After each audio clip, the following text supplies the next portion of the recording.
Man, she can shred. Look at that.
It's so fast. It's speed metal, right? Power metal, I think. Yeah, it's like so fast, and yet she's like, operatic sort of singing. And I, what the hell? Operatic. My fingers hurts like, oh. Yeah, my hands start hurting when I'm playing the bass, and I'm trying to get that fast. I No, make I sure my never wrist, play.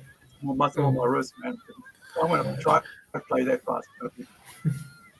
I never play any instruments, never. All right, that's so good.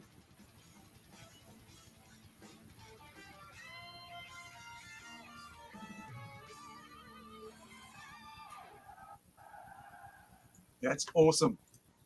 I Yeah, love watching these. I love watching these concerts because that's when you know if someone has talent or not. Anybody could record an album and then go and play, and then yeah, like on the stage, it'll be just some sort of backing thing like Kiss is doing right now, right? But I mean, yeah, like, do you actually have them be, to be able to study the music? Because I know all these girls would have spent after school hours going to to the school classes to just study that, which I think is a huge plus as to why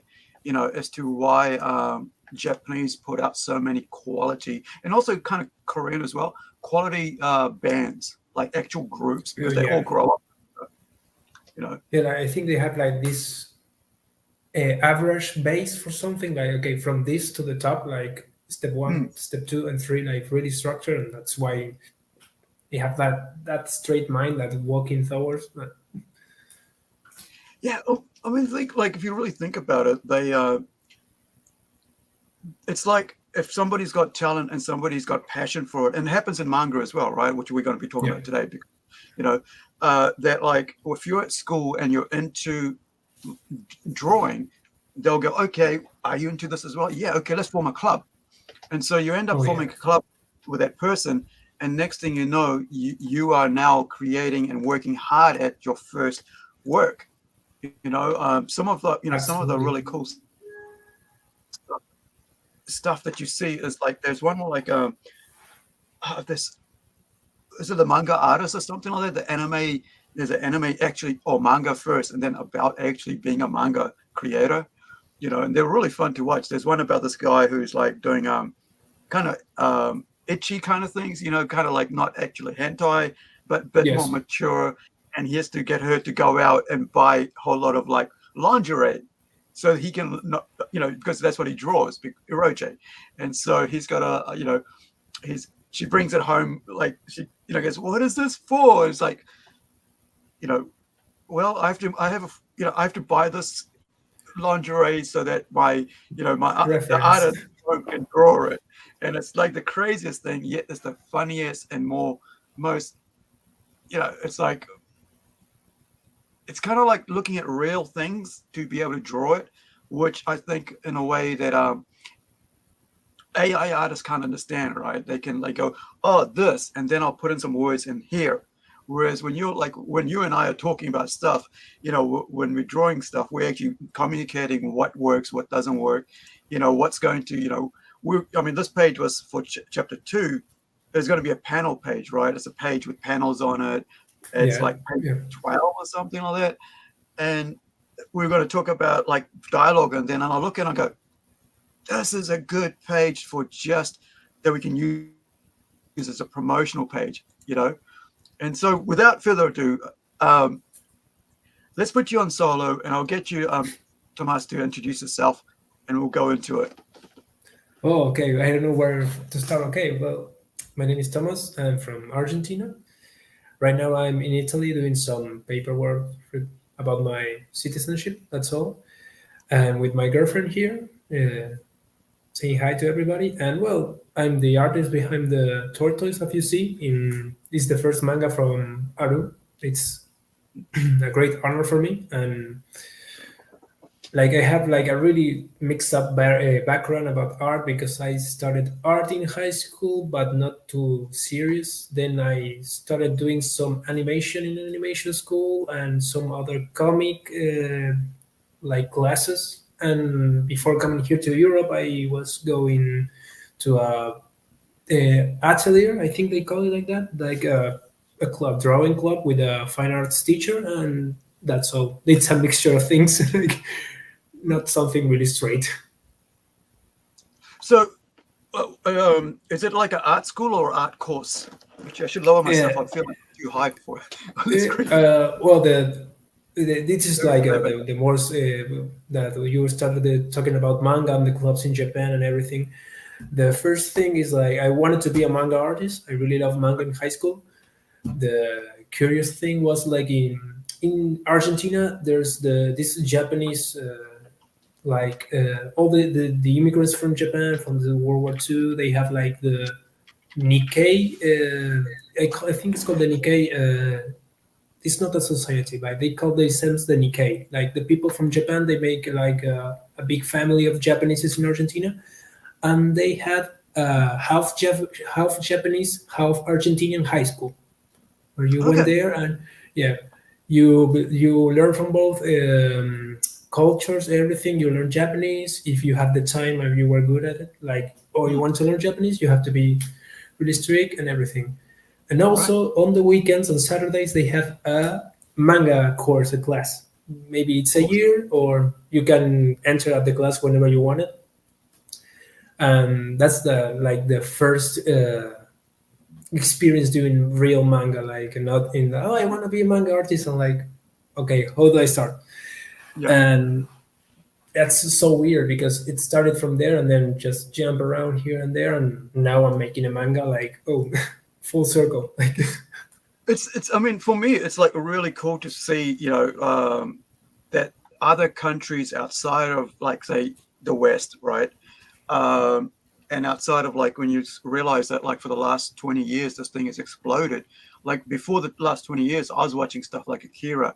I mentioned this the other day, and like Princess Mononoke, Howl's Moving Castle, all that stuff, and like between like 2000 and 2003, and a bit more, but around about 2006, the 3 years that I spent at film school, all I was doing was like looking at as many films as I could.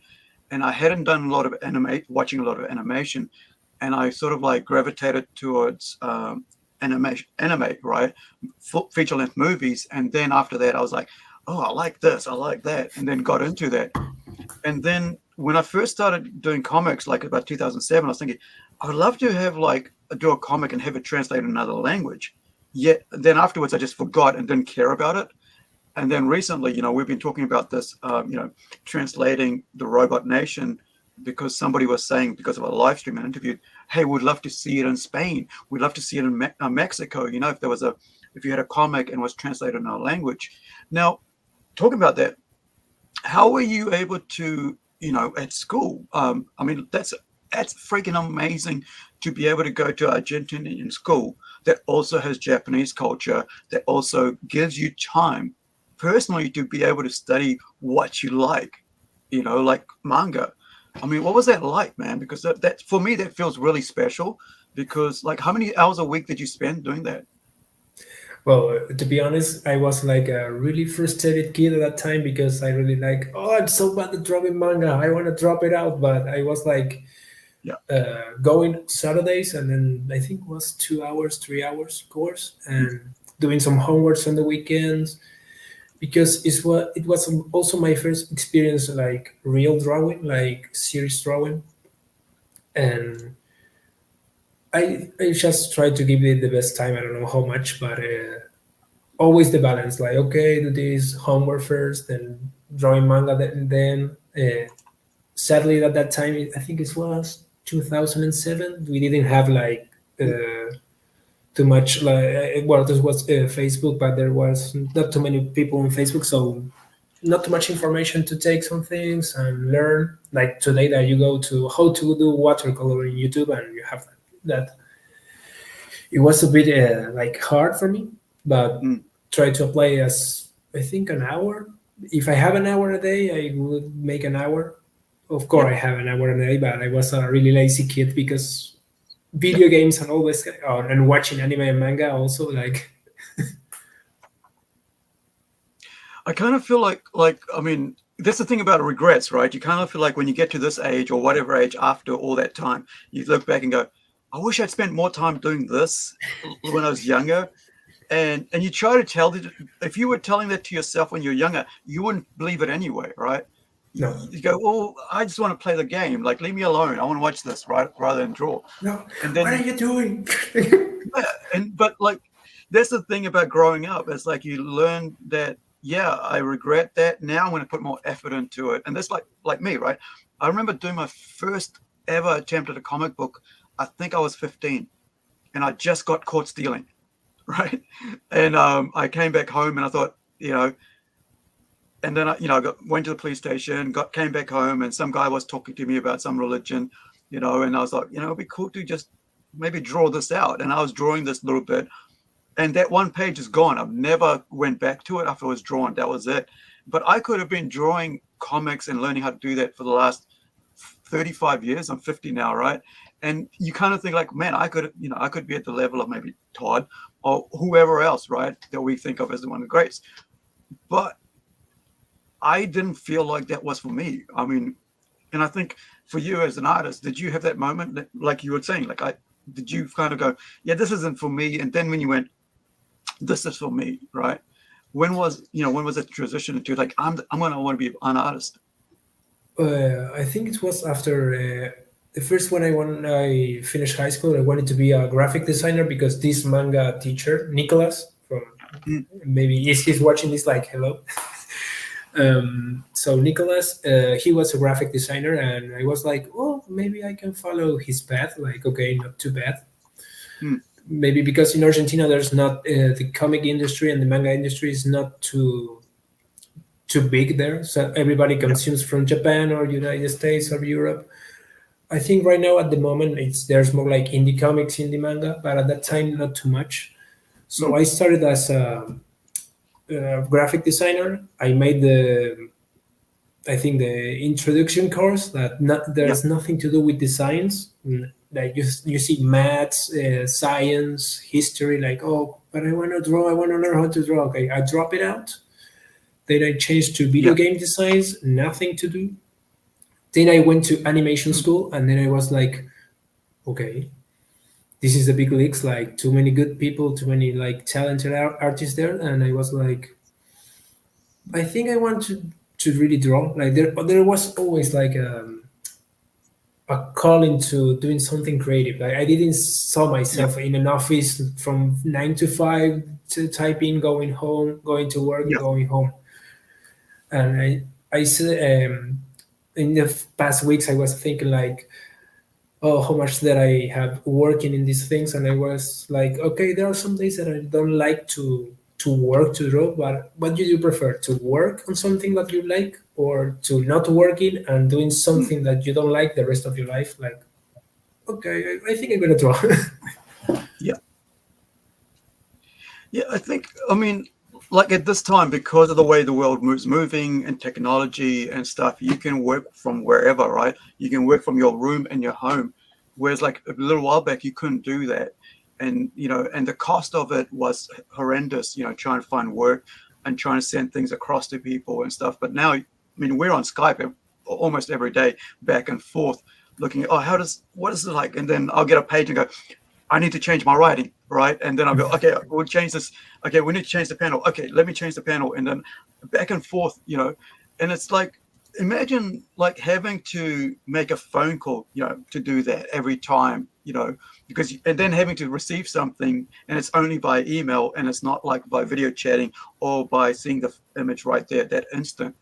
I mean, I think that's made us, for me, I find that really great. I'm, grateful. I'm really grateful for that, because I can go, okay, I'm awake now. It's like about, something like about 10 o'clock at night or 1 o'clock in the morning here. And Tomas is awake and he's sending me something, and I'm like, cool, let's look at what he's got. And it's the same with the other guys as well. It's like, okay, and so I probably get like about a couple pages a week, because more than a couple pages a week, because of the three of you guys working all the time.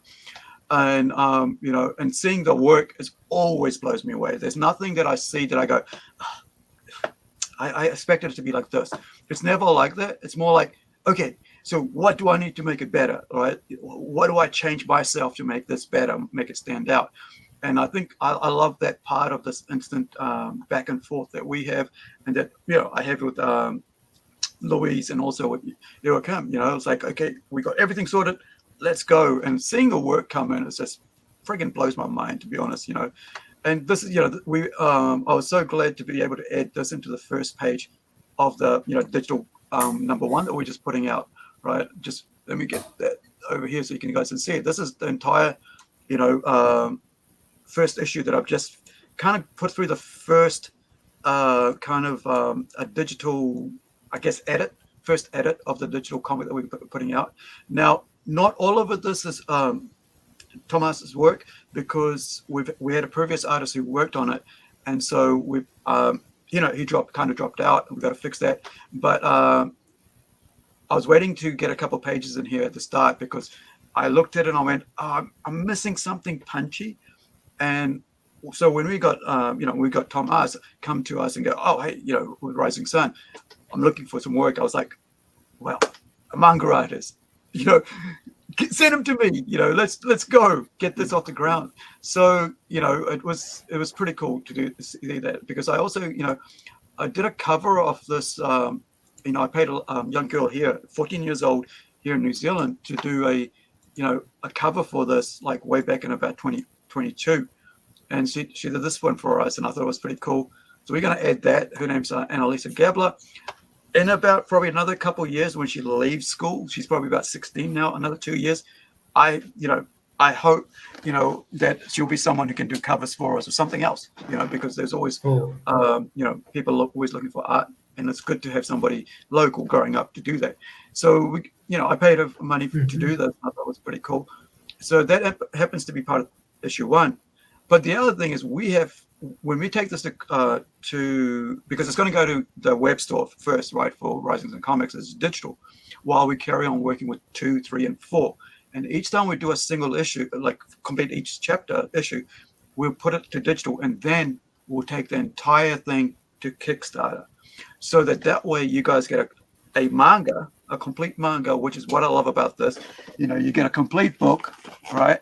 You get a choice of a complete book, and then you get single issues as well, 4 single issues as well, with our variant covers. And I'm looking forward to seeing the covers that also that Tomas does. This one here was like, this is a cover for Robot Nation. I wanted to showcase his work really quickly, as soon as we got a book out, so that we can say, hey, look, this is one of our artists, and I've done that to other guys as well. So, hey, look, can we get your work in here so we can put out something cool, because that's our next Kickstarter. So I had fun. Coloring this, because it's like, when you look at it, it's just, you get a chance to let me get that out of here with my colors, and you get to see the work, right? It comes in, and I have fun, like, because the lines were so crisp, I could just, go along it and fill it in with the flats. I was going to do tones, then I realized that this art just looks great because of the style it is, as just in color. So tell me about like the idea behind like this, man, because like we didn't really speak about like why you chose to set up this sort of thing, so Oh, okay. tell us about this. Well, the first draft, I think it was like the girl in the background, like in a sexy pose, like everyone that you told me that, oh no, because everyone loves that girl and everyone draws her, so draw something else if you want. Like, okay, challenge accepted. Like, okay, and I saw the other cover there, like from the guy from the chapter 2, that he's hiding behind the table, and I was like, that's so freaking fun. Like the robots are just right there, and the guy is like duck under the table, and I was like, I'm gonna take that funny thing, and I say, okay, the guy dancing with the box, like, okay, I'm a robot, nobody sees me because I'm a robot, and the robots are Yeah. like, yeah, he's a robot, yeah. That's okay, super fun. Like because the comic I see, Robot Nation comic, is like more serious, like grim, dark, apocalyptic future and everything. And I was like, okay, let's add some comedy to this if it's possible. Mm. And that's the great thing about it. It's like, yeah, you're right. It's very serious, and a lot of the art, because this is a horror fantasy, like kind of like a sci-fi horror. So it basically ends up. I don't want it all to be sci-fi horror. I just want it to be sci-fi, but there's just the way it's worked out. The first two stories has become that way. There's another one where it's like we're gonna have later, which is kind of like an adventure, and it's like trying to save a baby or trying to save a child. And another one's like where there's like a mother trying to save her entire family, right? So this is the one you're talking about, right? The art here from that one. Yes. Yeah.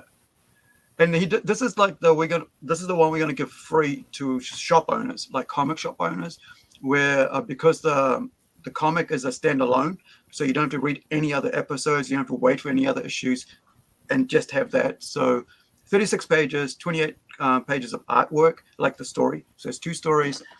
It's about two different things. Two different kind of like stories in it. So you got one with like, which is Trouble with Boba, which is 16 pages. It's about a family in space and running out of fuel, right? And do they land, go against, or they just stay in space until the fuel runs out, and they probably just run around in orbit, right? Because that's what will happen. You won't crash, you won't drop out. It's just you'll just float like rubbish up there. So that's the one with with the Trouble with Bobo.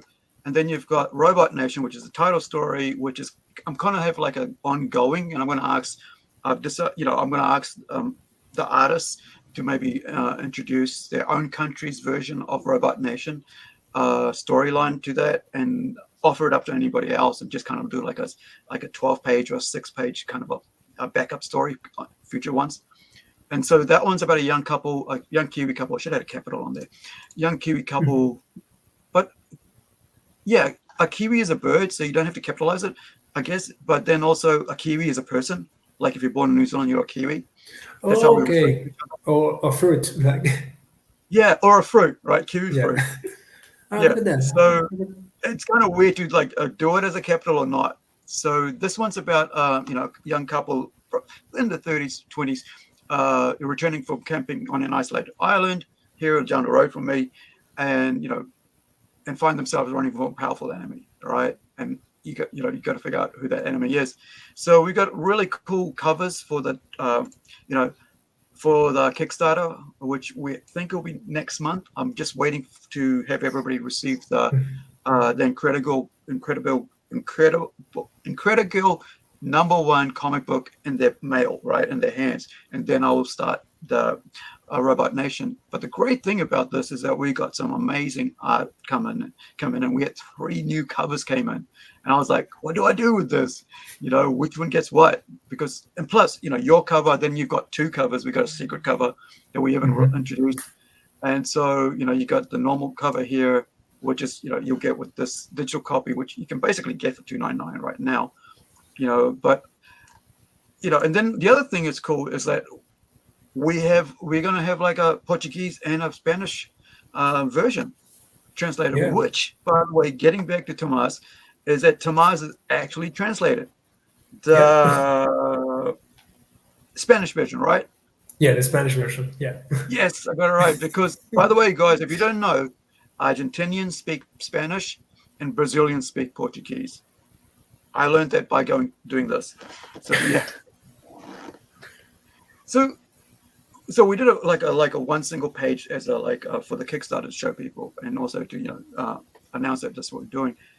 What was it like, translating something that I've written and a book that you're working on into your own language? Because I would find that very interesting and very special. But I mean, that's just me but then I can't translate into Hindi because I don't know how to speak in Hindi properly and I don't know how to write Hindi properly. So, so what was that like for you, dude? But I think it was really interesting because I never had like translated something before. Maybe in my head or writing some things for somebody else. Like, oh, in this part of the video says this, and that's all. And I was like, okay, let's have some fun doing this thing. And it was like not as is supposed to somebody else's thing, like, oh, I have to translate. Here says hello, so hola in Spanish. Maybe you have to like not translate it literally how it says there, because sometimes it's like how you say it, it's like robotic, can I say? It's like, for example, if someone catches a phrase in English and translate it in Spanish in Google, and it's like a weird translation, so you have like to think a little bit, like, okay, let's see, no, here let's say it in this way, or maybe Mm. in some other word, or add some other new words. I mean, I had that, like, I was thinking, like, well, do I change Venus into, like, what do Spanish people say? Or Argentinians or Brazilian people say Venus. It's like, maybe it'll be better just leave it as Venus, right? Because like place names are kind of like It's it the can get, same. yeah. That's what I had problems like. Do I find a translation for this guy's name into Spanish or what, or just leave the names as it is? But I found that really interesting because when you read like translated, like, I mean, I'm used to reading scanlation type translations of manga, and so I usually it's like this big huge bubble and little words in it. Someone's like kind of put in. When you look online, you can see that. And so I was worried that my bubbles were going to be like way bigger and it's going to hide the artwork. But when I did it, I was like, oh, it's almost exactly the same size. So the translation didn't have to be that sort of different. Let me just bring up a page. So when did you because you're saying that you got into animation design work and then gaming and design and graphic design. How long did you do that? Okay, graphic design, it wasn't like almost a tiny portion, because the introduction course was like nothing about design. Everything, I think we had one subject about some construction design, more aimed for architecture and everything, and so not too much. Later in video game school, I made some 3D work, but maybe 2 years, 2 years and a half. Then I drop out because I'm a dropout, sadly. And in animation, I was like maybe 3 years of drawing and everything. And later on, also I drop out because in the last year they started. Sorry about the language, because I'm trying to change the chip in my head, because talking Spanish, English, and Italian is like, oh, okay, I have to Yeah. change the chip.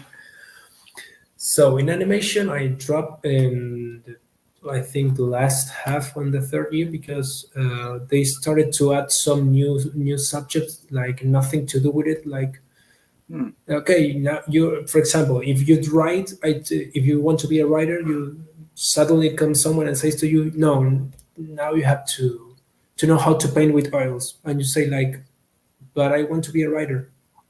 Why Yeah. do I have to change? And they say they were doing something like that, but with 3D or maybe with marketing. Like, no, because if you're gonna work in the industry, you have to know marketing. But there's gonna be someone who's gonna take care of that and gonna be the animator or the character designer. Yeah. So later I dropped it out and I started to doing some courses and doing some under some professors and teachers and everything, and then just continue moving. How old were you then? Right now, I'm 32. No, when you were getting tutored under that teacher. Okay, the first I think was 2014 was the first. No, the first teacher was in 2007. 15 years, I think. Okay. Later on was 2014. I think it was 20, 24, 23. I don't remember too much. I'm bad at math. So, and later on, the last teacher that I had was like from 2017, since I come here to Europe. Right. So when did you move to Italy? Or did you go to somewhere else and then go to Italy, or did you just go straight from Argentina to Italy?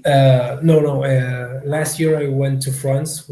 I was doing a working visa in France with my girlfriend. We had like that plan, and I was working nothing about drawings, so everything. I was working in hotels as cleaning, as housekeeping, and in my free time was like, okay, let's draw. Like, And that's the thing. Like, I mean, like I remember when you guys were coming, and I was going, comics isn't going to give you money. Like, it's such a weird thing. People think that you come in, you make, it's going to make, lots of money, and that's your life or whatever. I think it's good to, have some sort of part-time job or full-time job if you're capable, and then use like the time at home just relaxing in front of TV drawing, because I think that's one way to get your skill going, as well as be able to, when you have a regular paid job. I don't know why people don't appreciate that, to actually have a job that pays no matter what it is. Like, I mean, I used to sandpaper wooden frames for a job, 5 days a week. That's all I did, just there, like a picture frame, or like a little photo frame or mirror frame, and that's all I did for about a year and a bit. It kept me fed, right? And then because they saw that I went to there every time, then I got a job which got me a better job where I didn't have to do that, right? And then I was selling stuff, and I was like, okay. And then I think people kind of like think that they deserve a certain level of job to make them feel whole or better. And I my mom used to like clean for a living, right? I mean, like they used to clean. Mom used to go to like a hotel and then come back, work at the hotel as a cook or something. I think this time, or cook, and then she for the shop, and then she'd go and wash the clean the toilets for the police station, right? And here in New Zealand, and then Dad would go and help her with the vacuum cleaning while she went and did that. And they're in their freaking 50s at that point. This is like 20 years ago, and you kind of think like all they were doing was trying to make sure that they had income to buy the house outright and to like live. And while everybody else was going, oh, I can't do that job, that's not the job for me, So I kind of really appreciate people who actually work more than people who just don't. And and I think it's such a especially people who actually do that, and then also you utilize their talent. Like, I mean, like this is the first time I actually ever had to like have somebody translate a work of mine. So if you look at this, right, this is so cool. Like the boxes, like the bubbles, I should say, hardly ever change size here, and it's just so cool to to see that. It's just like just moving them around and being able to sample that. And the thing here is the artist on this is Italian, Francisco Conti. And then then you're living in Italy now, and and he's doing other stuff, and we're waiting to get this out. Then we can go and put number 2 out. But I love working with people from around the world, because I learn a lot. I like to see their art styles. I learn from you guys, a lot, because I look at the work and I go, I need to change the style I do things a bit so I can facilitate better. Or I can, allow people, because working with different people, their art style is different. Like if you look at your art style, then you look at, let me just put a page up here from, something. this one here, and then you look at where is it page 4? No, that's your one again. Then you look at this page here, which is an issue 2, which Levi, and this is his first work, and it's totally different in the art style because he's someone who studied a different style, right? You studied at a Japanese Argentinian school, right? Which meant that you got to see manga artists work on, manga compared to what he saw, because he's looking at, European art, right? He's looking at American art style and trying to go from that to Japanese art style, right? To the manga style. And it kind of like, it all goes with how you visualize art very early. So when you were looking at art very early, what were you doing, to now be able, be working this way in your styles? Because it's quite different, right? If you get somebody over here doing this sort of style, and then you've got yourself here doing this sort of style, it's just very different, but yet similar sort of styles in the sense of it's looks kind of like animated style, and both styles I love because they're both unique in their own way, right? Yes, but I think I don't know. Sorry, I got lost in the question. Like, I know, like styles. When did you come up with? They say this is your style that you want to do, right? Not somebody else's style, but this is owning your style, Okay, in that I think it's like so other items over there. Like, let me think a little bit. Like, I grabbed some influence from like American animation and of course Japanese animation, but in America animation I like more the.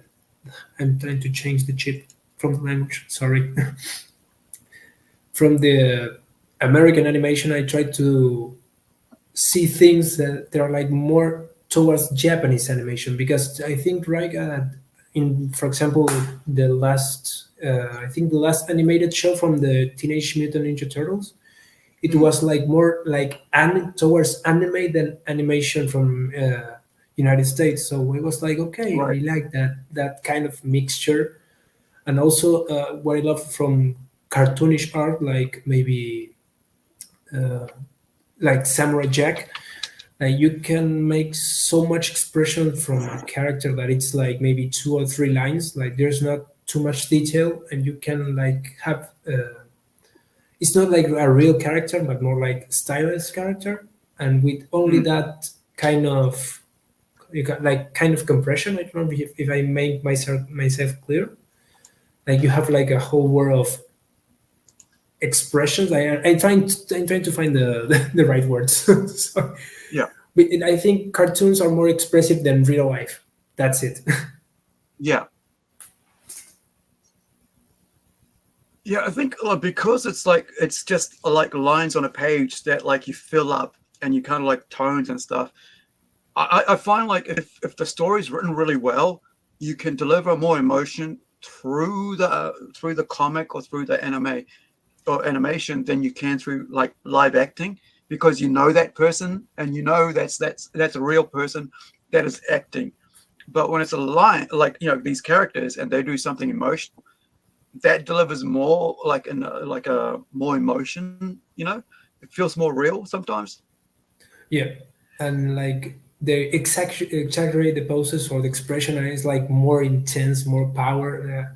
That's why I love cartoons. Like, okay, maybe you see a movie like John Wick. I love the action movies. You see John Wick maybe throwing a punch, and you see a cartoon and you see like the guy throwing like the best punch in your life. Like, oh my god, it's so awesome, so powerful. I felt the punch.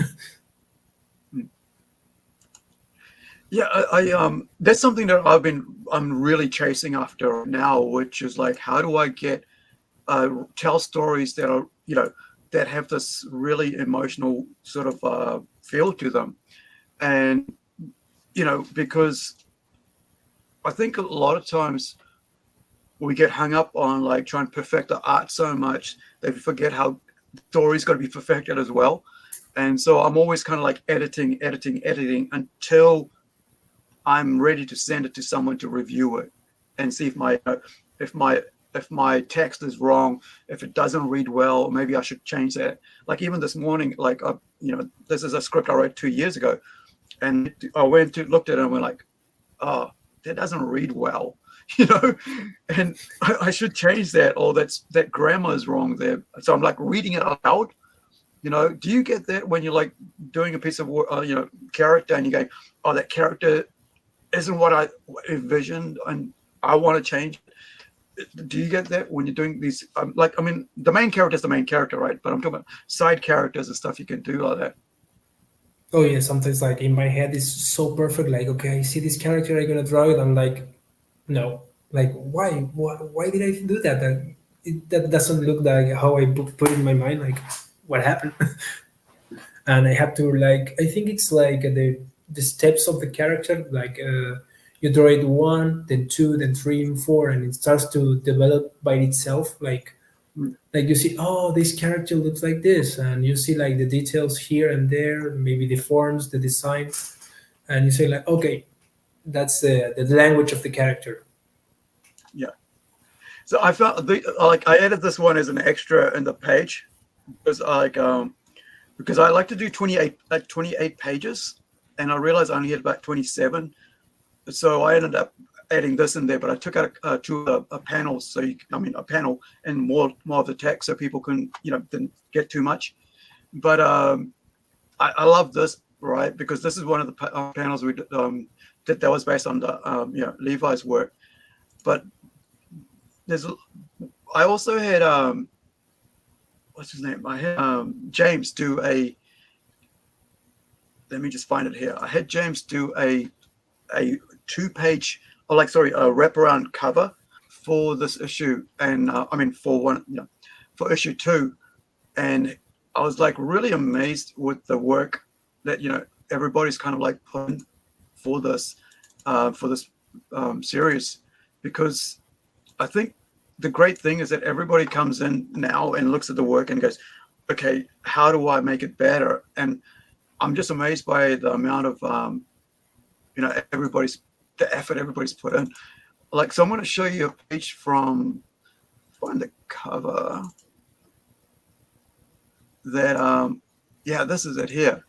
So this is a cover, kind of like a takeoff on this cover, right? I mean, on this artwork that we had that we had James D. Hill do. So Nathaniel, a new friend of the channel and new friend of mine over from he does a cigarette spins. It's a vinyl show where in the morning about 5 or 6 New Zealand time, he does plays a vinyl. And so this morning was like a Yo Bum Russia show by Public Enemy, which I haven't heard in probably a decade, which is really cool. So he says, I'm loving the new styles of animation emerging, Spider-Verse, Teenage Mutant Ninja Turtle returning to the medium of the artist. Yeah, and I think that's pretty cool, because like I think people, taking something and like coming up more creatively with it, not just sticking to the same old, which is why I like animation. Like, I mean, especially anime, because there's so much different quality of artists out there coming out of Japan that they don't all do the same style. A lot of people are so used to thinking, oh, they're all the same style. They're all like Naruto. They're all like friggin' Dragon Ball Z. No, if you really do a trailer search, like right now, if you do a trailer search for 2024 spring anime releases, you'll find that there's like about 6 different types will come up straight away, and each they've got a different style of art, and it'll blow your mind, because like there's some of them are like full on detail, and some are like just 2D style, and some of them like almost 3D because of the quality. So because of Robot, the Tortoise is a mature reader comic book, you'll see art like this for the covers, and so the reason I put this up is because so you can see the difference. So this is an American style comic artist who I love. Like James has done a lot of covers for us, and he's working on a comic book called Templeton right now. That will be coming out after this, after Robot Nation #1 goes to print. But you have a look, you look at between the two, they're all in their own right perfect for this, right?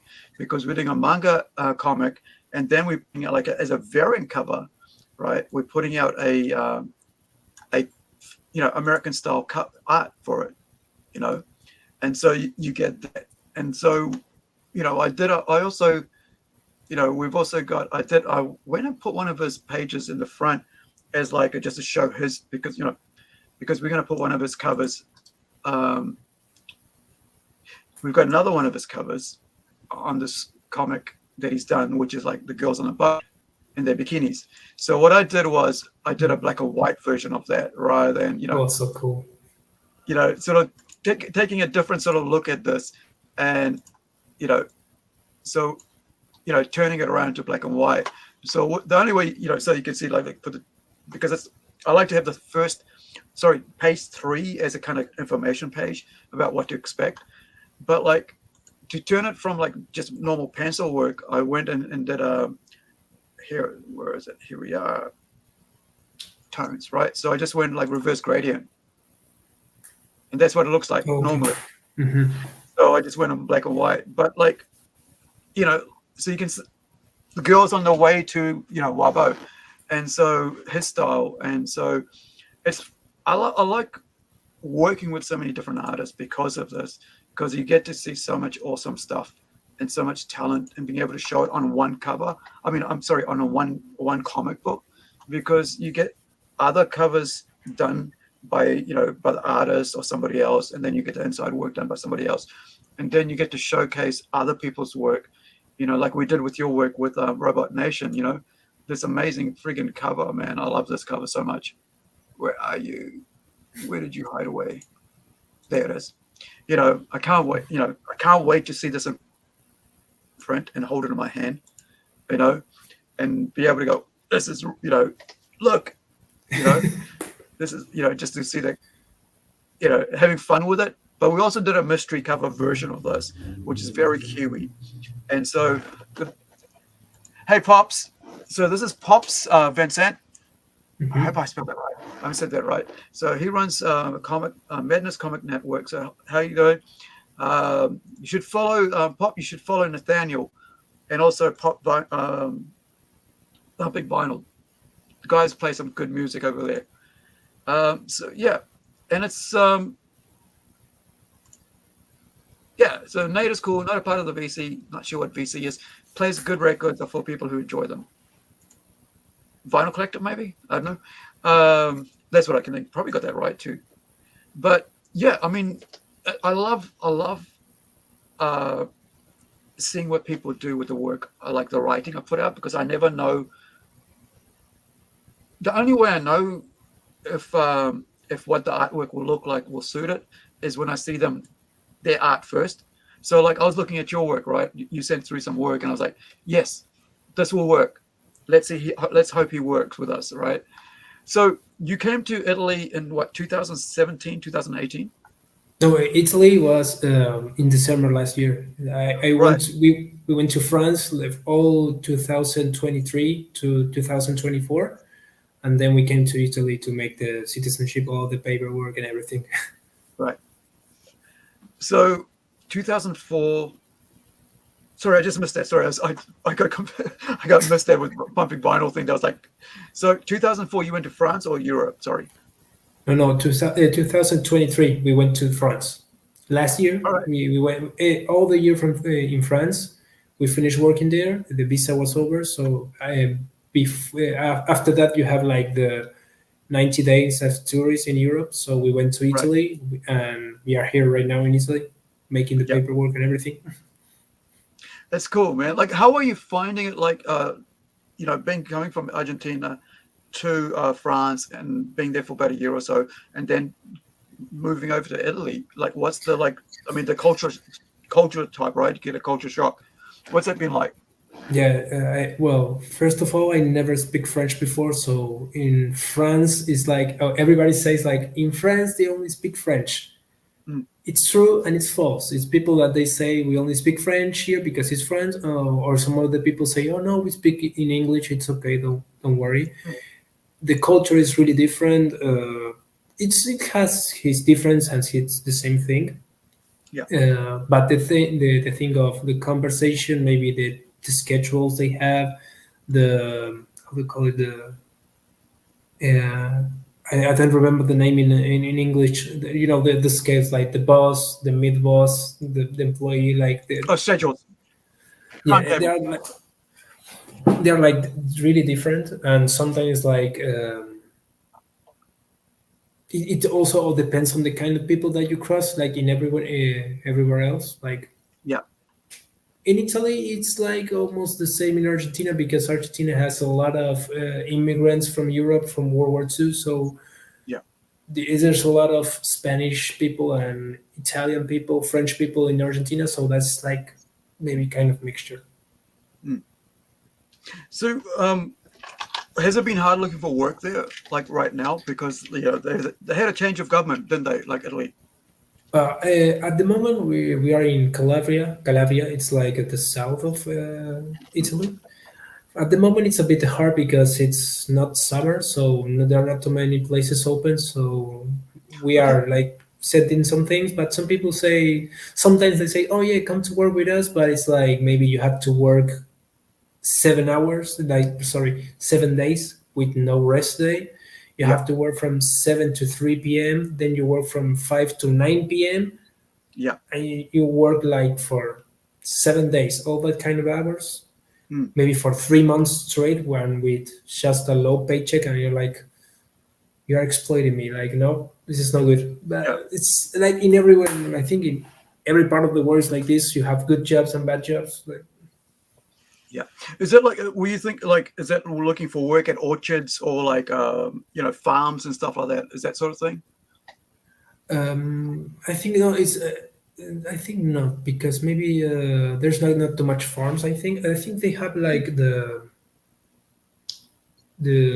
I don't remember the name right now, but when you have to farm the grapes for the wine and you make all the Yeah. process, maybe they call some people, but it's like in a specific time of the year, and maybe it's like 1 month, a month and a half, and that's all. Yeah. Later you have like in bartending, barista, waitress in hotels. That's all. So it's like basic. I mean, it's winter there, right? It's summer for us. We're moving to spring now. Uh, But like, so it's winter there, or it's like, it's spring, I think. Yeah, it's spring. okay. Now, how hard was it to find a place to live there? Uh, Okay, in France was not hard because we arrived in France with already with work from Argentina. We had Okay. our phone call, everything. We arranged everything in Argentina, and Yeah. in that place we used to work in the Alps, and they gave us a house to work in all the winter season. So that was not a Yeah. problem. And here in Italy, we have like this agreement with a company. There's a company here that helps you with the paperwork, how to present your folder with the documents, with everything. Yeah. And also they provide like a house. Also, you have to pay for it. You pay all the services like the Mm. house. You pay the attention of the company, everything. And it's not hard in that place, but at this moment in spring and maybe later in summer it's going to be difficult because it's like summer season, and here everybody stops working in summer and it's like let's go vacations to everybody, and it's Oh really wow. hard to find a house. Yeah. Right. I would have thought like because of summer, everybody would be out there trying to farm and look after their crops and stuff.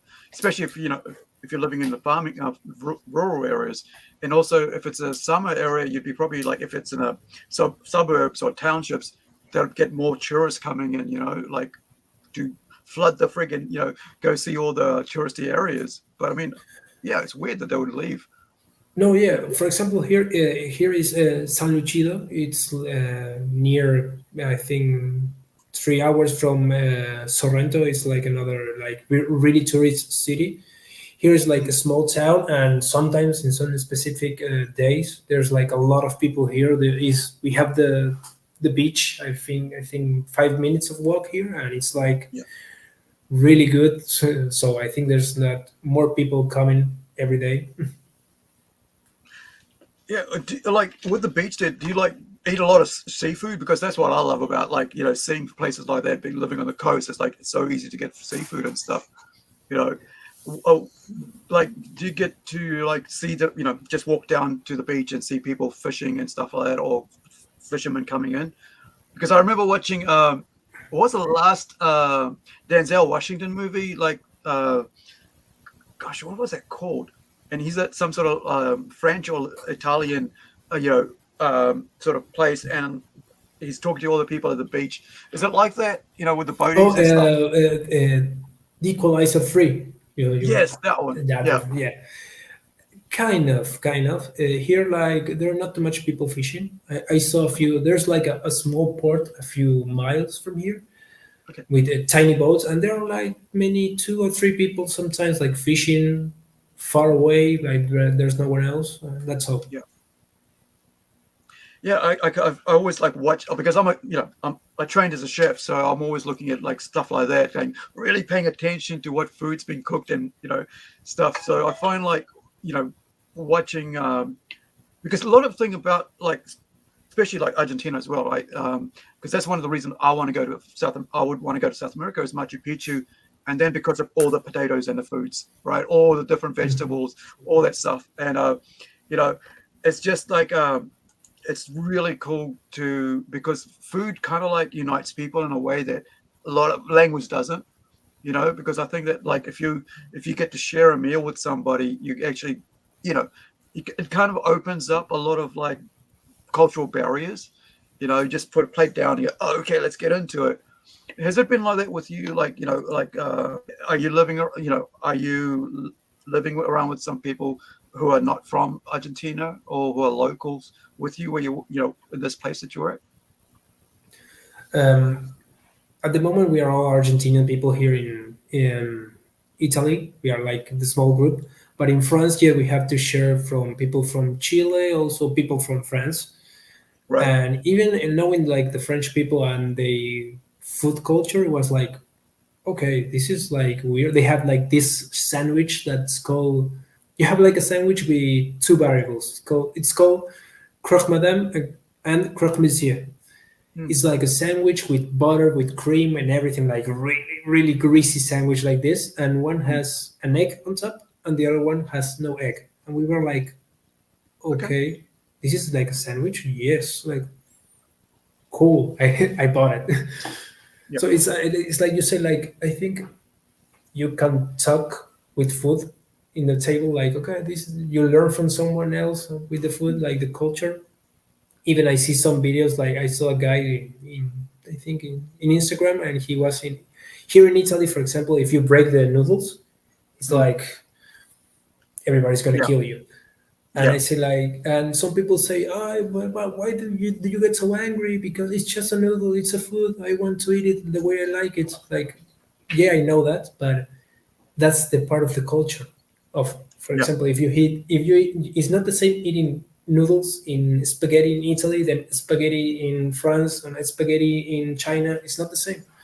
That's Yeah. why the same as you say, like food is part of the culture, and you can communicate too much things about that. I remember when I was doing my first year of chef school, and I cut up the tail because we were going to roast a chicken, right? And we never put like the tail. We never cooked the tail of the chicken with the meat because we basically see that as unclean, right? And so you don't. And so I chop it off, and I get told off by the chef. What are you doing? I was like, "That's dirty, dude." Saying, "No, we have to put it in." I'm like, "We don't do this at home." Right? You will never see an Indian like friggin' have a tail in the food.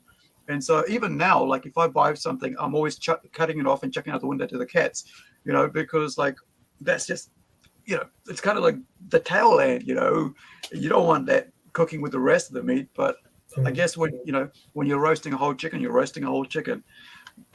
And that's the thing, is like people like finicky about certain parts of food, how they cook and stuff. Like if you're Muslim, you gotta pray food, right? And before you can eat it, and it's like, okay, or before you even slaughter it and stuff. So it's kind of interesting to kind of learn etiquette, and then also, you know, try to share your etiquette as well. But I mean, it's also about like just, I think just being polite, right? Like, and willing to learn. And I think that's what I find with working with on these on the comics with all you guys, right? Because I mean, I'm working with you know, with Americans. I'm working with Iwakim, who's from Sweden. I'm working with Louise, who's from Brazil, and now yourself from Argentina. In Italy, it's like I'm learning slowly what's going to work and what doesn't work, because I want everyone that's working with us to be successful in their own right. Right. Like, I mean, I got Tomas, I'm going to do the page today and I'm going to do it tomorrow because I got to do this. I went, cool. Okay. Because I know how busy he is, and that's fine for that book, because that book, you know, is taking its own time. And it's the same thing, right? I mean, I think it's like learning where people are, how busy they are, because I think there's a difference about, like, people don't understand in the comic thing, like especially in indie comics, that people have their lives to live and they have things happen. And so you can't, like, you know, you can't be doing everything 100% every day. And I think a lot of people find it, you know, they expect that, like, just because you're doing comics, you're working on it 8 hours a day, every friggin' day, you know. Do you find that, like, I mean, you know, have you run into people like expecting you to be doing 8 hours looking at friggin', you know, at your pencil work all day long, or else you're not an artist? Have you had that? Yeah, I sometimes I really hate that. Maybe sometimes some years ago I was like not too much motivated to draw. I was thinking like maybe I will drop this because I'm not a good an artist. And I was watching some motivational videos, and some guy says, "Oh, if you can't spend 8 hours in a drawing, this is not for you." Yeah. Like in my bad days, I only draw 6 hours a day. Okay, that's your schedule. I have my schedule. Like Yeah. it's like it's the same thing. Oh, you don't have talent. Like you don't work. Like, but it's not about talent. Only talent. You have to work. You have to learn everything. Yeah. And it's like everybody has his own his own face, like, and steps and times. Like Mm. it's not the same from everybody. Yeah. I mean, like, I think there's this expectation that you're not a real artist if you're not doing full-time art work. I mean, who gets to define what you know, who you are, right? I mean, if you're doing 3 hours a day or 2 hours a day, and yet you're doing the best work, and then you go in for 5 hours, you go play video games, or you go chill out, you know, read a book or something, then you come back and put another 3 hours in, and then you do that again. What that's doing it is a lot, and I just think something I find a lot of artists don't talk about is that in that 5 hours away, your brain is still working out how to do that line better, how to draw that better, how to do the tones right, because now you just, you know, go like this, and your brain's like thinking, yeah, that I could do that better. And then when you go back to it, I do that with writing. Like, I'm like, oh, I'll be watching anime. I'm going, oh yeah, I could do that, yeah. And then I'll leave that in the head, and then after I finish watching, I'll go and a whole friggin' page of work, all done, perfectly done, or 10 pages, all done. Then I can, you know, I'm chilled and don't do anything for another couple of days. But I think there's this real weird pressure, and I think it's because of, I think it has to do with YouTube or something, because people get to see artists work all the time now, and they all go, well, how long did that take you to do? And that's some of the time sped up, right? A lot of time when you speed it up, it's like, oh, that just took half an hour. But no, that sped up like 4 times. You know, that took 4 hours to do that page. And, you know, because everybody's trying to do their best work, and nobody wants to rush it. And there's a video today, I saw a video today by your boy Zach, I think it was Diversity in Comics, but he was just saying, like, you can have a rushed work or you can have a good work. You decide what you want, right? And because the rush work, people will forget. A good work, people will remember. And I think that's what I find with great artists, is that they take time and not to like be finicky about it, but to actually enjoy the process of it, to really get the characters down the way they want. And I mean, like I said, even me, I'll, 2 years later, I'm still editing my friggin', editing my text and my bubbles because I want it to be good before I send it to review or to final edits. How long how long have you really pushed, pushed yourself into like just doing, manga art, right? To be doing this and decided this is what I want fully for myself now going forward. Oh, that's like a really happy question for me. Like, this is, I think it was when you gave me the script and you told me like this is gonna be manga. Like, my brain was like in the first course I made in high school. Like, oh my god, when I step in that classroom and I say I want to draw manga. I remember Yeah. that day, and like right now I'm drawing a manga. Like, yeah, it's good.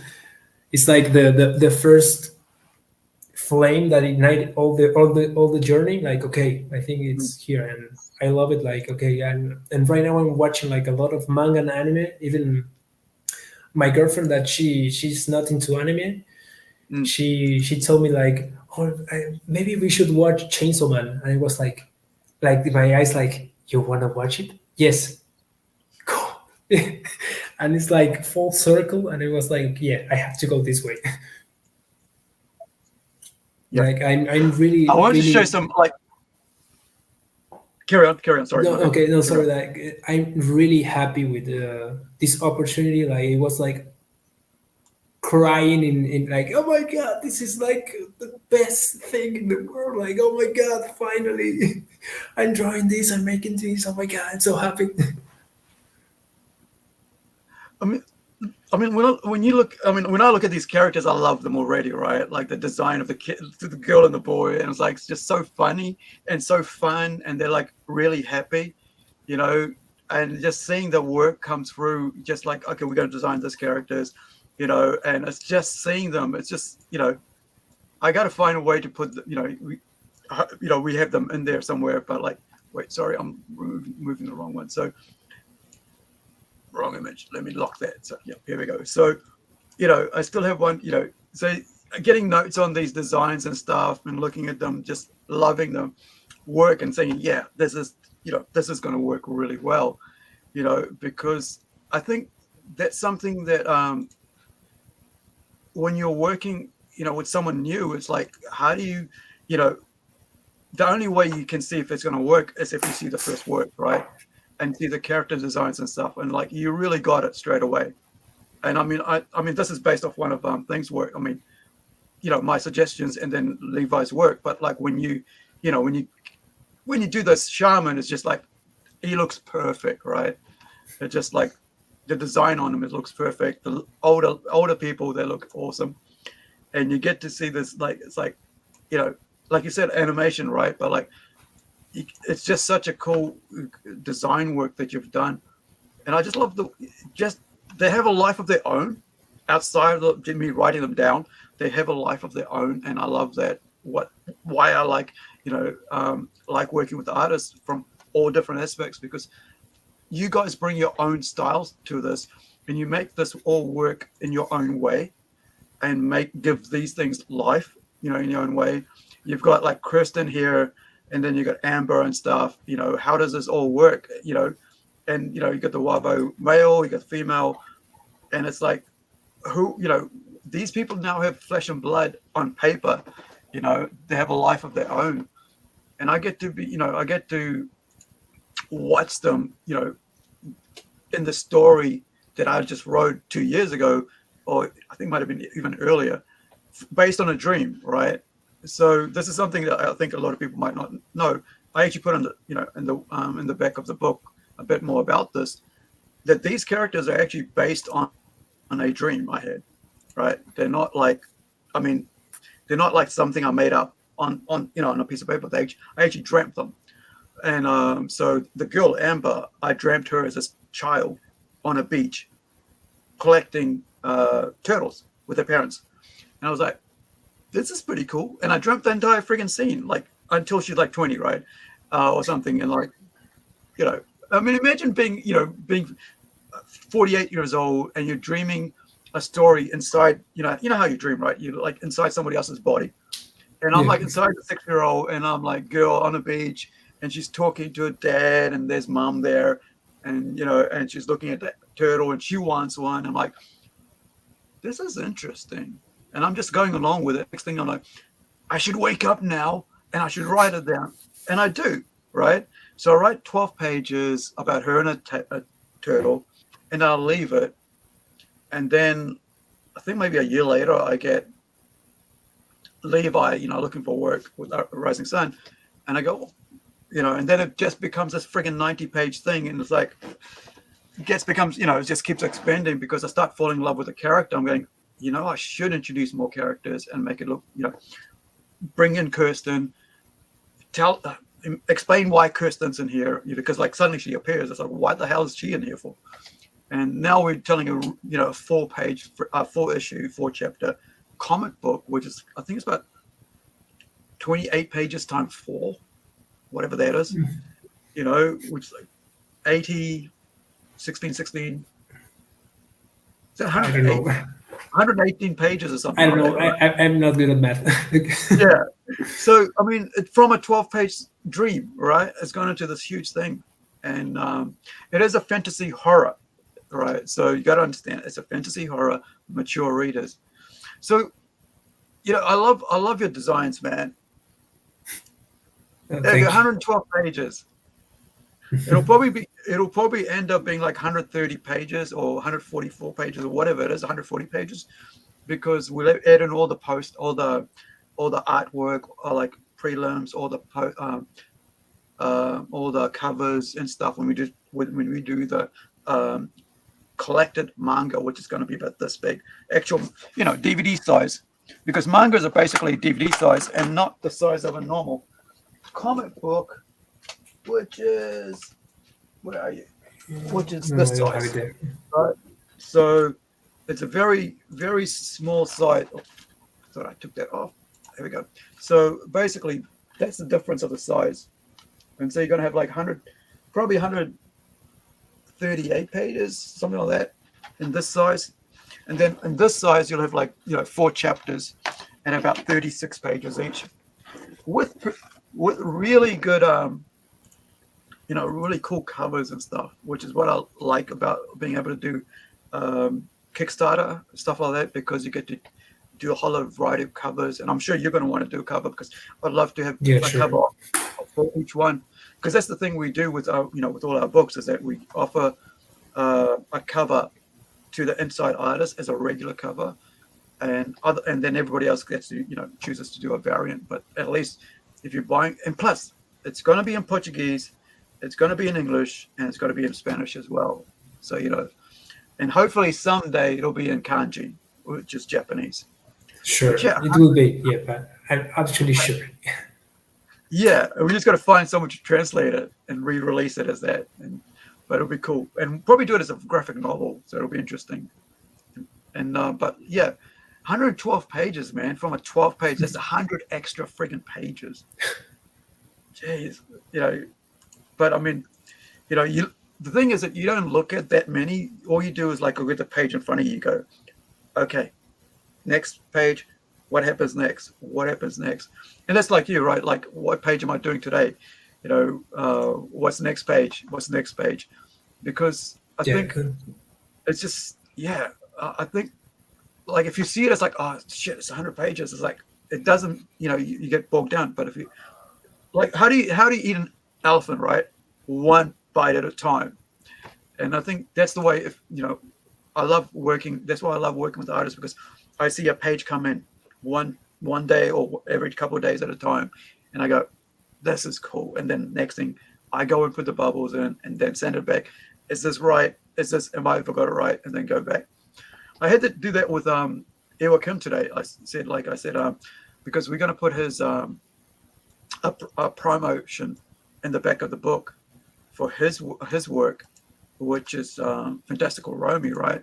And so I wanted to showcase that as well, because that's coming out. And I said to him, let's put that in there, and can you give me some PNG files so I can put that in there. So we put his artwork in there as well, to showcase what else is coming up from us.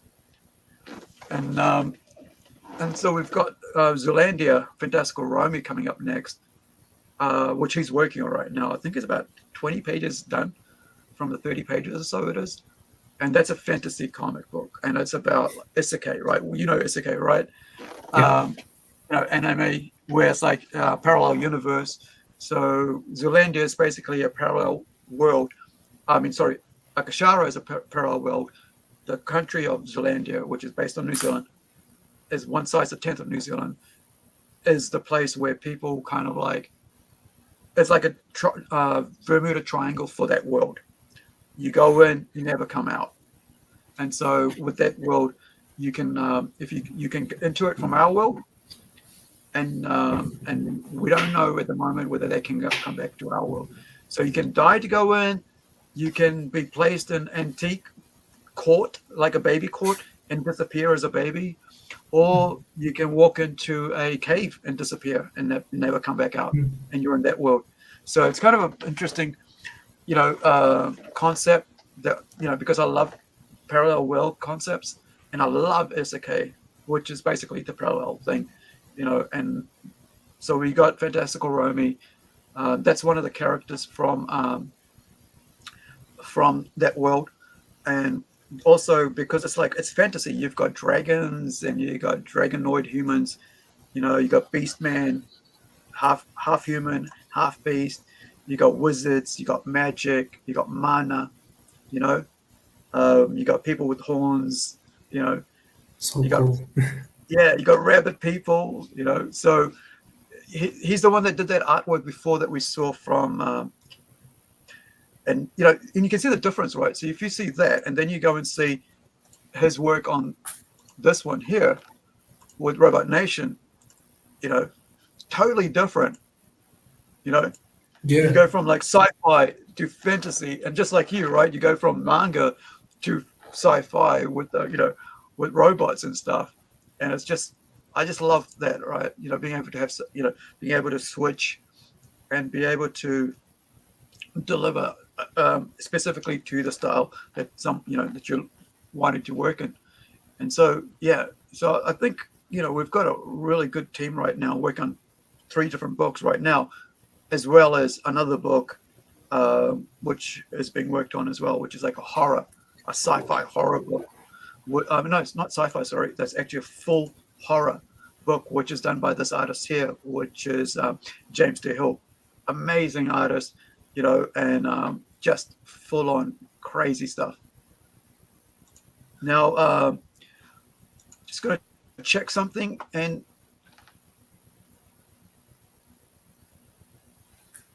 okay. Now, Tomas, Yeah. this is your first book, right? Like a first complete work? Yeah, I was making my own work, but I think it's my work was the one that I sent to you to review, to enter if you had some job for me. That was my own work, my own comic, and for now it's stopped. So maybe later I would take it on. Yeah, definitely. Like, that's the thing. Like, we're talking about like copyright and stuff, and a lot of artists, like I got approached one time, like in 2018, at a convention I was going to speak at, and this is when I just came back to Rising Sun because I had a head injury and I was out for like probably about 7 years because I forgot everything. And so when I came back, I was asked to, locally there was an event on, and I got asked to speak. And then a guy walked up to me and went like, "Dude, check this out." I'm like, whoa, hold on, hold on. Have you like got copyrighted, bro? Don't tell me anything. I don't want to know what your story's about. I don't want to know. And I think a lot of people like, because I've been through having my work ripped off and being used to make films off and stuff like that. So I'll be careful sharing your work, especially now in the day of internet and I guess, like story ideas and concepts. So the best way I always tell people is like, write it all down, write the script down, write as much as information that makes it different from everybody else's, put it into a envelope. Usually the best envelopes are the yellow ones, like that are like card, and so they don't Yeah. get damaged easily. And then like post it to yourself, or like for you, it would be like post it back to Argentina, right, where you're a stable home and stuff, you know, a family home, and so it's there, and just say, don't open this. It's not to be opened, you know. And then you can go and reach out to somebody and go, hey, I'm thinking about this, and go, because a lot of times people just want take, you know, you can see people like right now with AI, right? They just take. They don't really care who, you know, who did that work. They just want to take. Now, I've got a comment here. Tomas seems like a solid dude doing honest work of exceptional quality. Great interview and introduction to the work. Thanks for the stream. You're welcome, Nathaniel. Thanks, Appreciate your Nathaniel. stream, man. Yeah. Yeah, and I think, you know, and that's the thing, like, and I understand, you know, like, as soon as this finishes, because it's a one and done thing, and because I don't, this story, for me, I think it's a one and done, and it's part of the Plunge universe because, you know, we include parts of a religion that are made up called the Temple of the Holy Polyhedron, and that's what, you know, connects all our comic books, is the religion. And they have all different types of things. They have medical sectors. They have science, technology, and you know, goodwill, good works. We feature that in this story where they're doing good work, and so that's where the girls go and help out with. They're not religious, but they go out and help out because, you know, it's something you get to see what they're like, right, prior to what happens, you know, later on in the story. And but yeah, he was right. You know, exceptional talent, and I'm just so glad you got to work with it. You're working with us, man. That's why, like, when I looked at the work, I said, you know what, I need him to do the whole book. You know, do the whole book and not just the 3 chapters. It's, you know, to fill in for that. For me, it's an honor. It's like I'm really happy, and like you trust in me, and like for me, I'm trying to do the best work that I can every day, and it's like for me, this is like a gift, like something that I can. I wake up every day like, oh my god, I have to draw like this is. I'm working in a comic book. Yeah, it's amazing. I feel the same way because I like, that's why I respect, like, there's a lot of respect I have for artists because I used to do this myself until I had my injury, and I said, like, I don't want to draw anymore because I can't, you know, concentrate as much because my hands are always hurting. And so that's why, as someone who's used to do illustrations, used to do, you know, do all this stuff, I really appreciate it, and I really get blown away. And I you know, I'm telling, you know, every time I get an artwork from any of the artists, you know, I'm just blown away. It's like, okay, let's go straight into the work, you know, straight into the edit, you know, the app. What do I need to do? Fix on myself. Where do I need to make the bubbles? Make sure it's right. Because I know that, like, I have to show the art the best way, and most importantly, the way it will look. If I need to move the bubbles of how I had it before, I will, you know, I will go in and I will move things around, you know, to make sure that the artwork is showing as much as possible. So you get to see as much as there as much as I can show it, you know, without having the bubble sit on top or something. And sometimes it's not possible, but, you know, I just love, you know, I just love the imagery and the style of the characters and design. And I was like, yeah, we need to do the entire book with Tomas doing it. You know, that way I can go, yeah, you know, we'll put out the, you know, chapter 1 as digital. We'll put out all the chapters as digital, and then we'll go and put a complete book out, because I think a lot more people are wanting something complete in their hands rather than you know, a chapter by chapter every 6 months or something, because people don't want to wait as much now. I've realized that intents make people impatient, you know. Yeah. And so give me my manga. I want my manga. Yeah, and like, did you see that one about, talking about manga, right? Did you see that one about them like actually stealing them, like not stealing, buying the magazine, taking it home, zapping it, you know, and then translating it all around the world within like 24 hours? I'm like, imagine the amount of billions are being lost. And so they had this whole thing couple months, I think about a month or two ago, where they were arresting these guys and like chasing them down with their IP, watching who's coming in to buy in the shops, keeping an eye on them. And then because the Japanese police don't arrest people until they have all the evidence. They have like something like about 96% prison rate, or like they win the cases, right? 96% winnable cases rate in their policing when they go to court. So it was interesting watching that because because I love manga, I like to follow that news, and it's just it's just so sad to see that, because as much as I like to read it, I'm like I can wait, I can really wait. That's the one. Conviction rate. Thank you, Nathaniel. I always forget words, but yeah, conviction rate, 96% conviction rate. And so in a way, it's like internet's taught us to be impatient, but also it's made us enjoy things a bit more, and It's like the same when it happens when you release like an online comic. You sometimes, for me, I have like maybe some agree and disagree, because sometimes I read manga online because I don't they don't have it in Argentina. yeah, But for example, I have one manga here that I bought in Spain from Tsutomu Nihei, the author from Blame. He made Avara. It's like, I think it's mean Rave in Japanese. It's like an excellent 2-volume manga, and I was like, okay, I read it online. I want the original. That's also the good thing about internet, because you see, okay, I read this online, I bought it online, but right now I want the physical edition. I wanted to have it there in my desk and see it and smell it, like, and watch it every time.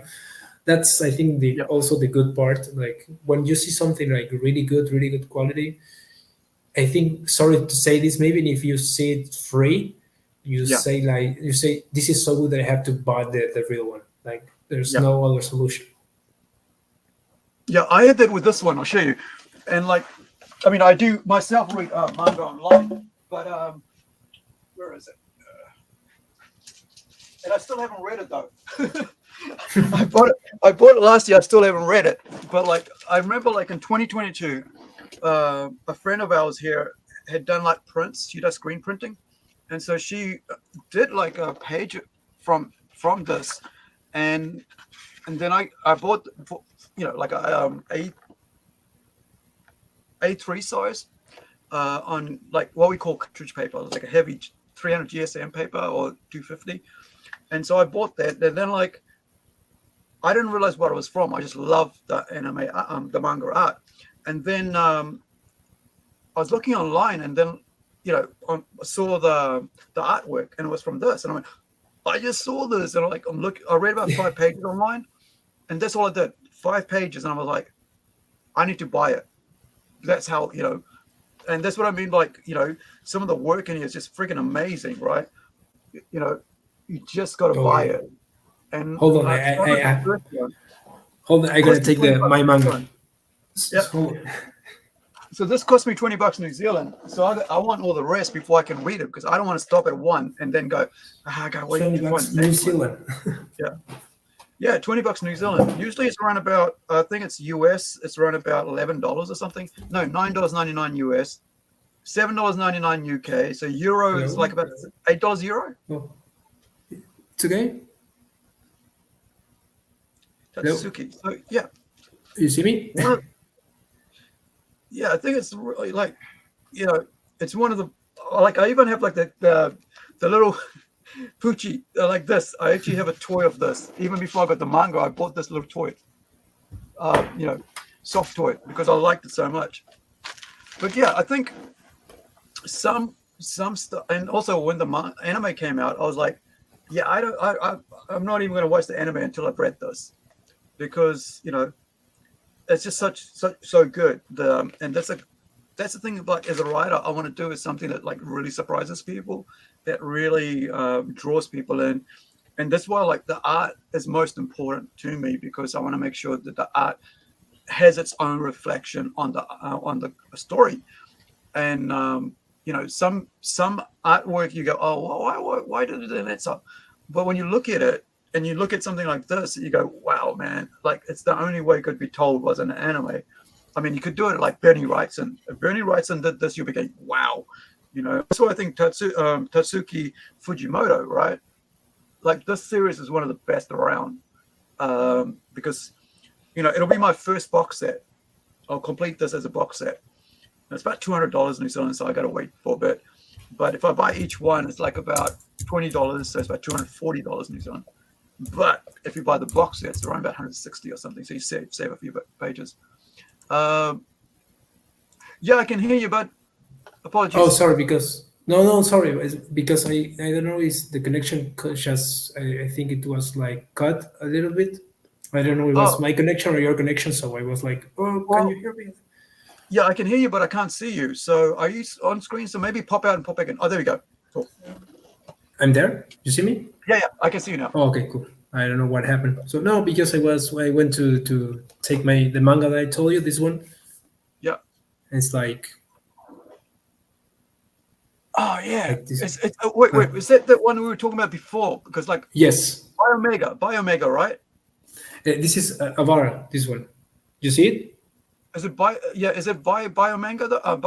What's his name? The same guy? Yeah, the same guy. So I'm gonna write it like right there. Sorry.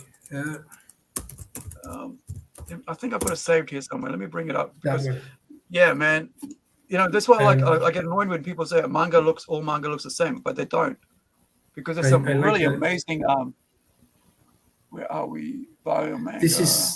This is like a mix between Kamen Rider and Lovecraft, and it's like, so fucking cool. Like, let me just catch like a good page with tons of action. See, this is here. Like, I mean, this is Biomega by what is his name? Tsutomu Nihei.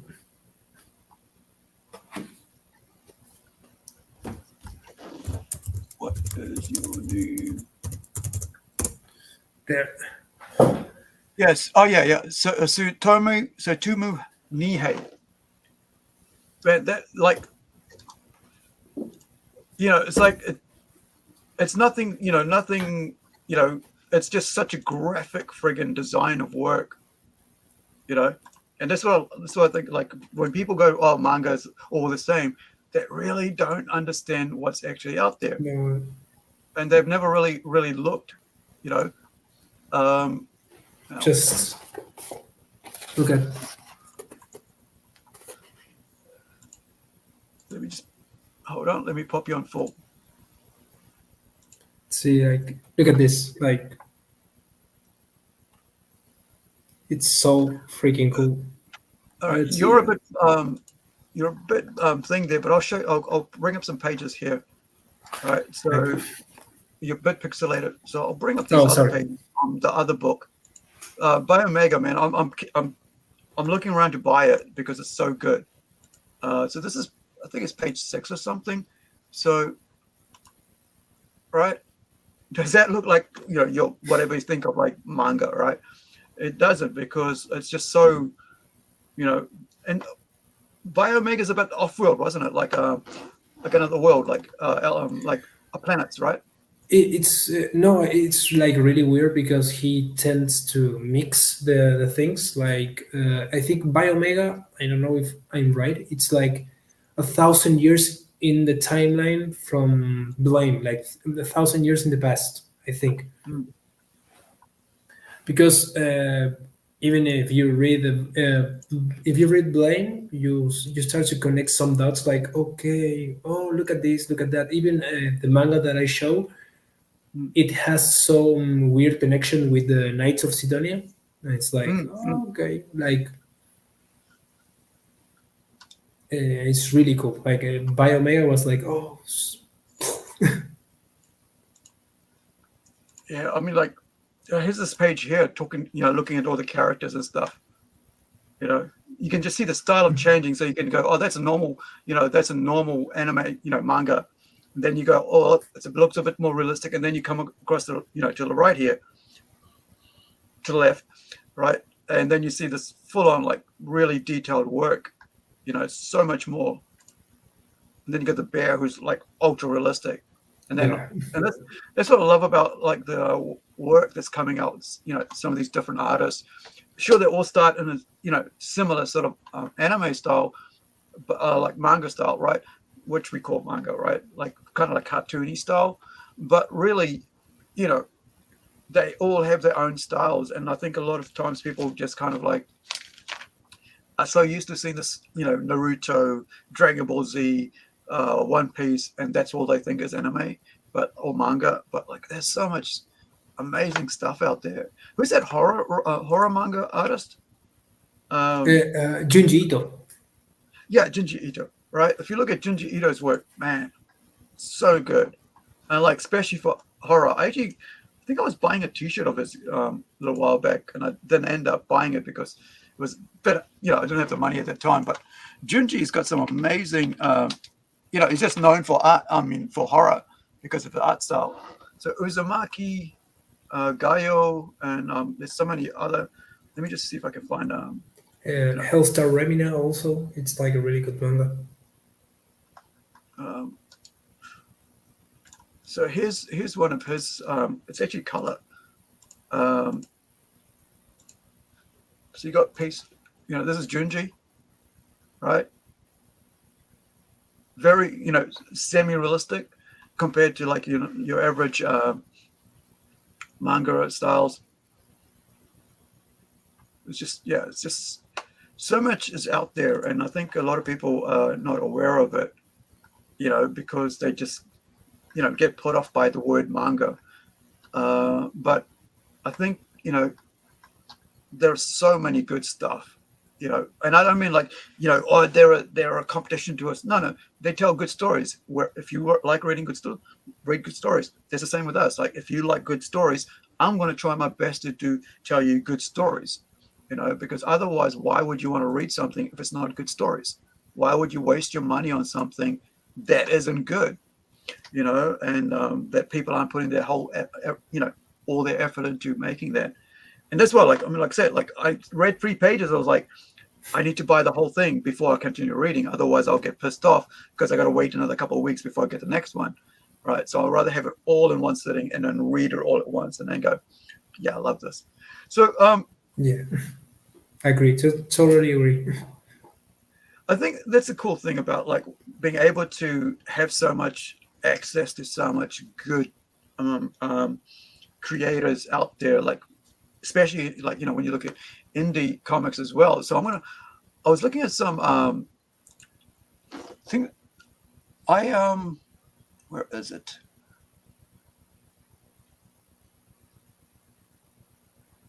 Is it here?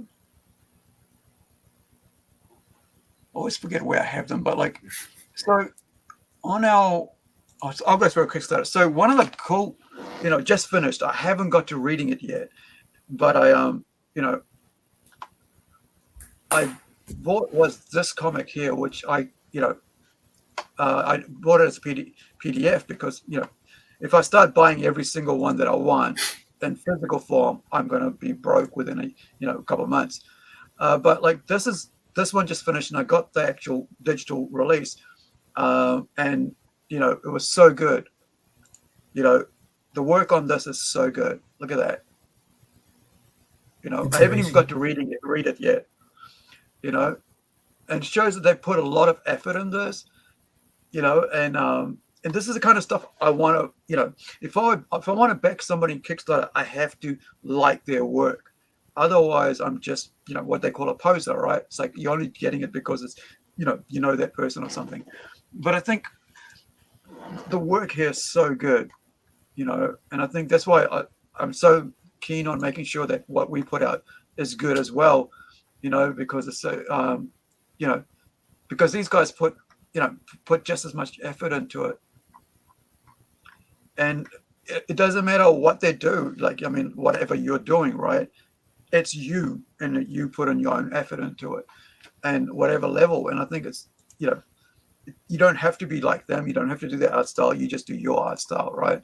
You don't have to try to copy anyone, and just be happy with what you do, because everybody has a different taste, right? Like you, right? What sort of stories that you like to read?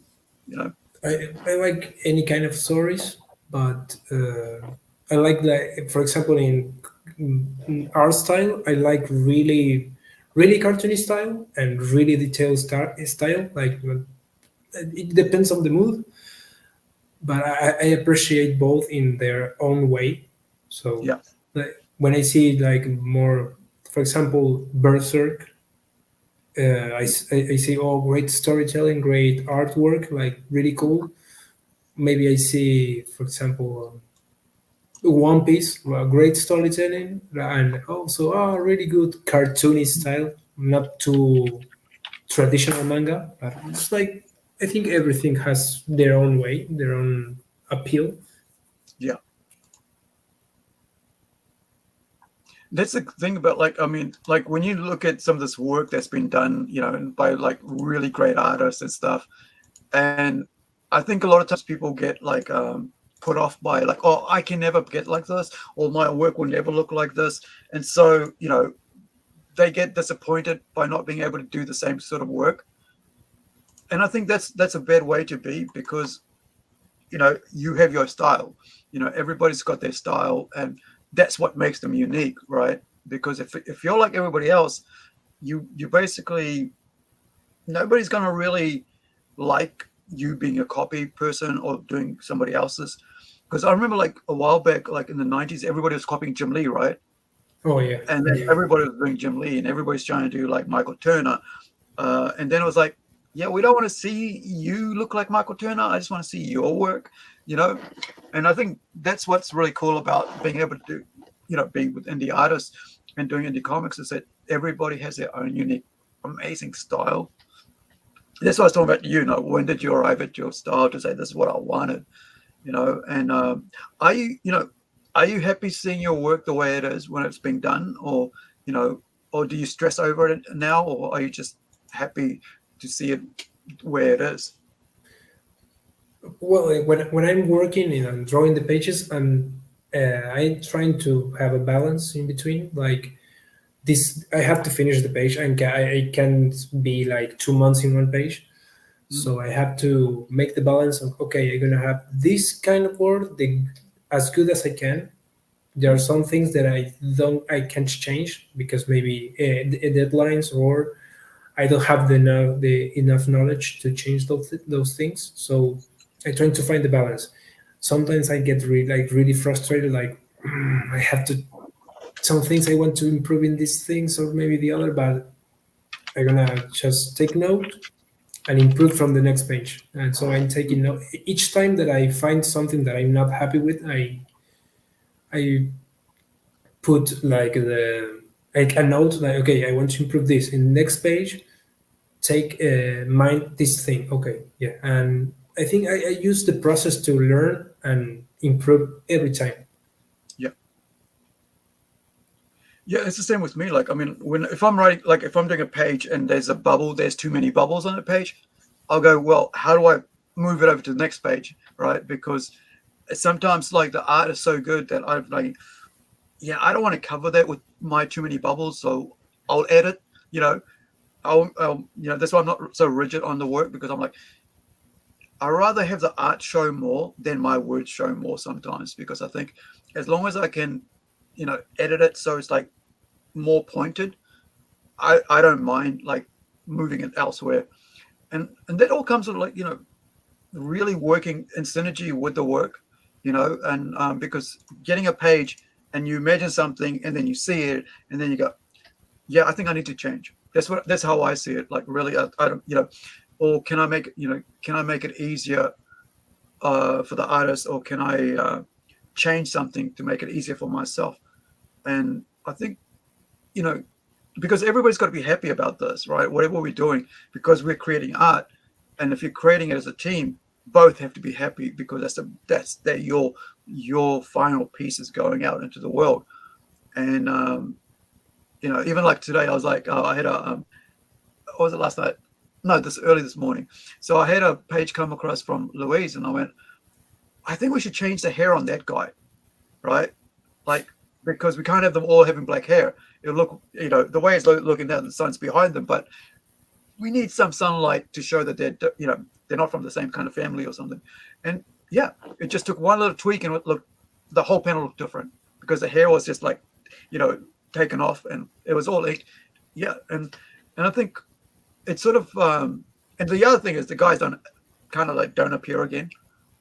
but it's just that just for that panel made it look different, just that little tiny tweak.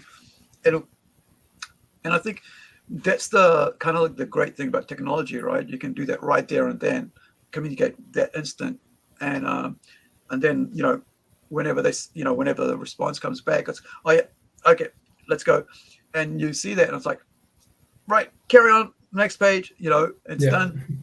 And that's what I mean. When you're saying I can spend a month on a page, or I can just get the work done and move on to the next page, and that's what I love about working with a team. I think it's just so cool because, like I said, I'm always learning as well. It's not like I know everything, and sometimes I get work and I'm going, that looks cool. I just did not even think that was what it should look like. Like that, especially when I saw this page, right? That's why I was so blown away. And when I saw this page, I was like, yeah, this needs to be, we need to make something really good with this page so that when we actually finally show it, that I can, we can use it for something else as well. Where is that page? The question. That one. Where but near. Nope. Let me see if I can find it. But the one with the room, right? They're all in that room, and Kirsten's. I'm like, sorry, I've forgotten her name. Amber. Anya. I think it's Anya. Is it Anya? Anya. Yeah. So Anya is standing there, and she's basically going, talking to the room, and in the house. Sorry, I should say into the, and I'm looking at it, the panels. I'm going, okay, I think we should make, this room better. Here we go. I found it finally. That we should make this look, utilize this a lot, and so I changed the panels that we're doing because it looks so good, just that. And this one is just so cool. I'd love to use this as a cover, man. I think this would work as a beautiful cover,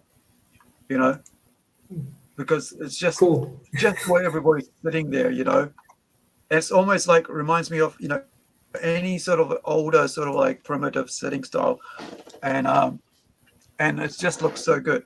Let me see if I can make it bigger, but hide the other parts of this. There we go. Yeah. So, you just see her standing there, and it's like, everybody's looking at her. So you get to see everybody that's sort of like matters in the scene, in this home.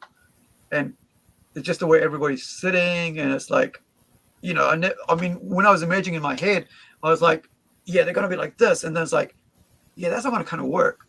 And then when I see the page come from you, I'm like, this is it. This is how it should be. Because I don't, the way I imagine things, I don't know until it's the way it's going to be, because I'm imagining like some sort of, thing in my head, which doesn't really make sense on paper, because, I'm looking at it like a picture in a movie or something like that. But when you see it like this, that's what blew me away. I was like, yeah, I need to make this into something more than just a page panel. And so, but, it's such a, it feels like it's such an important piece, because it shows everybody who's there. Like you see their faces, and that's why I think like it should be, it should be a cover for the issue 2, because it's just that would be cool. Like another cover, yeah. Because the more I look at it, I go, it's like, what's going on? And you're like, she's, you see the back of the main characters, right? And you're like going, wow, shouldn't you be seeing their faces? Because in most comic books, you see the main character facing you in some sort of dramatic pose, right? And with this one, it's like way at the back, you got the chief, right? Right? You got him there, and everybody's around him, and older ladies and all these guys on this side, girls on this side, which is what happens in primitive cultures. They're not all mixing it up like the Westerners. They have their own sides, because that's the way it is. And so, but it kind of reminds me like of, like in Fiji, it's the same thing happens in Fiji.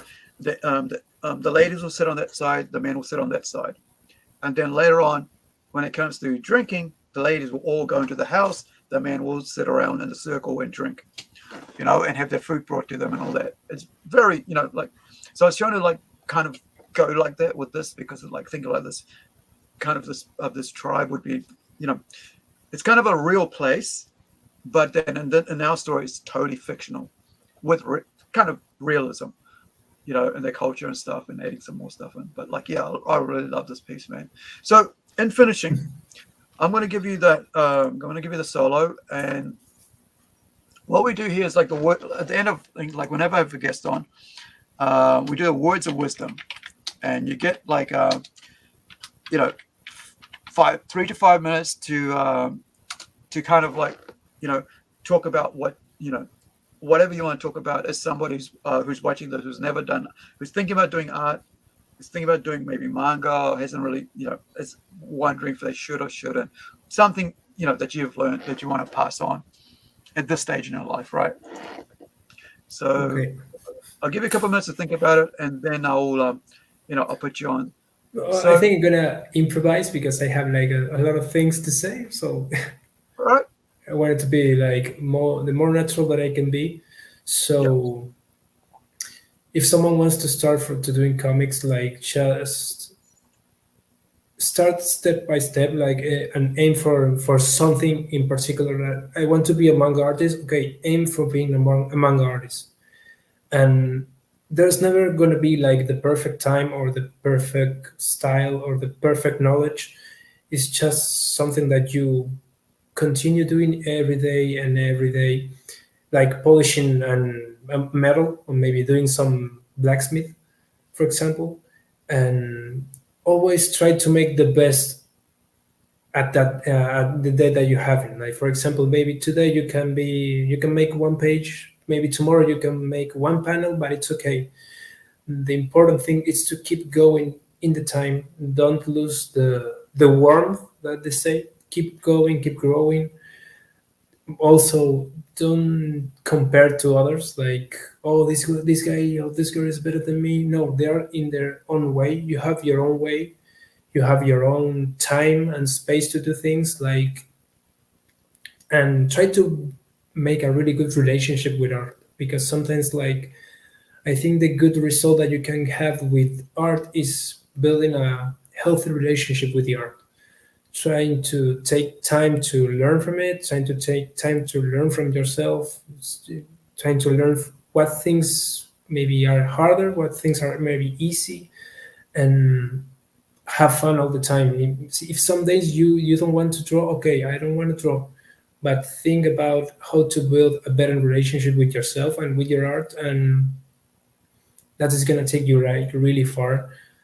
And one thing also, talking about the words of wisdom, something that I really like, it's from the novel The Storm Archives, that they say journey before destination. Always try to love the journey, not the destination, because sometimes it's like, oh yeah, I'm going to be happy if I'm going to work in, I don't know, Marvel Comics. But if you don't enjoy all the way to Marvel Comics, it's not going to be like, I'm super happy. You have to love the process, and you can learn to love the process. Just take your time and be you. Yeah, I think that's it. Awesome. That was perfect, man. Thank you for that. Yeah, I mean, bite size, right? And I love the fact that you said, like, enjoy the journey. And I think a lot of people, and sometimes like myself as well, like, I mean, I'm rushing, and I think now, like, I think the last couple of years, I've learned to slow down and really enjoy, everything I'm doing, and it's made me happier. I've really enjoyed, like, just enjoying the journey, like, time myself out. Like, it's a 15-year journey, it's not like a 2-year journey or 1-year journey. It's a 15-year journey, and in that time we can build this universe, we can build these comic books up, and we can take time and release them when they're done. and let everybody enjoy the, like I said, enjoy the journey as we go to produce this stuff. So yeah, thank you for taking your time out, man. Well, it's like about 12 o'clock now, isn't it? Or was it 1 o'clock in the morning? 1 o'clock in the morning. But again, thanks for having me in the show. Sorry for the language. If sometimes I speak and maybe it's not understandable because I have to change the chip. Yeah. Sorry about that. It's fine. I understand. Like sometimes when I'm with my family and they speak Hindi, I'm like, I'll just keep speaking English, okay? Because there's no way I can work it out because I don't know the words. So I'll just go English, and they all let me do it. So yeah, I understand. So I don't think anybody had a problem with that. So Okay, if you do, cool. take it and rewind and watch it again. So but thank you, Tomas. I really appreciate it. Well, thanks to you, and okay, see you. All right, guys. Thank you for hanging out with us for these, the last couple of hours. And hopefully you got something. And I know I talk a lot, but I just enjoy talking with the artists. And hopefully you got something out of it. And like Nathaniel said, I'm going to leave this here with you guys. Tomas seems like a solid dude doing earnest work of exceptional quality. Great interview and introduction to the work. Thanks for the stream. And thank you, Nathaniel. And so wherever you are, guys, be well, be safe. And if you've got a loved one close by, give them a hug and a kiss. Let them know that you care. Maybe that's what they need today from you.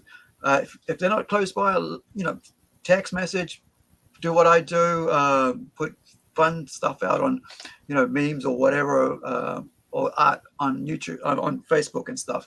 But whichever way works for you, let them know, because there might be what they need. You might be what they need for today from you. Anyway, thank you so much, Tomas, and I'll see you guys later.